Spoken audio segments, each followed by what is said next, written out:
আজকে আমাদের আলোচনায় হাঙ্গেরির হিন্দু ধর্ম সংস্কৃতি নিয়ে। হাঙ্গেরি ইউরোপের একটি স্থলবেষ্টিত প্রজাতান্ত্রিক রাষ্ট্র।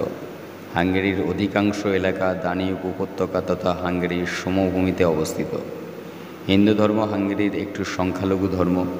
2022 সালের আদমশুমারি অনুসারে হাঙ্গেরিতে 3,307 জন হিন্দু ছিল, যা মোট জনসংখ্যার 0.03%। নন্দফাল মন্দির, এটি সংগ্রাদ কাউন্টিতে অবস্থিত। মন্দিরটি হাঙ্গেরিয়ান এবং হিন্দু স্থাপত্যশৈলীর একটি উজ্জ্বল সংমিশ্রণ। এটি গিউলা সিগেটি দ্বারা স্থাপিত হয়েছিল। এটি 1979 সালে নির্মাণ করেছিলেন স্বামী বি.এ. নারায়ণ এবং তার অনুসারীরা মিলে। স্বামী বি.এ. নারায়ণকে তার আধ্যাত্মিক গুরু এসি ভক্তিবেদান্ত স্বামী প্রভুপাদ হাঙ্গেরিতে পাঠিয়েছিলেন। নন্দফল বা নামকরণ করা হয়েছে ভারতীয় পবিত্র স্থান নন্দগ্রামের নাম অনুসারে। 20 বছরের কার্যকলাপের পর হিন্দু মন্দিরটি 2000 সালে তার দরজা খুলে দেয়।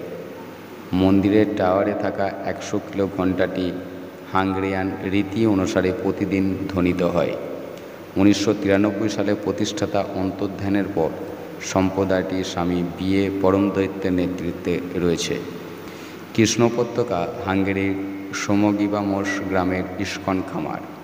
এটি 660 একর এলাকা, যা প্রতি বছর হাজার হাজার পর্যটক আকর্ষণ করে। এই মুহূর্তে কৃষ্ণ উপত্যকায় 150 জন বাসিন্দা রয়েছে এবং সেখানে বার্ষিক 30,000 মানুষ যান এবং ধর্মীয় উৎসবে অংশগ্রহণ করেন।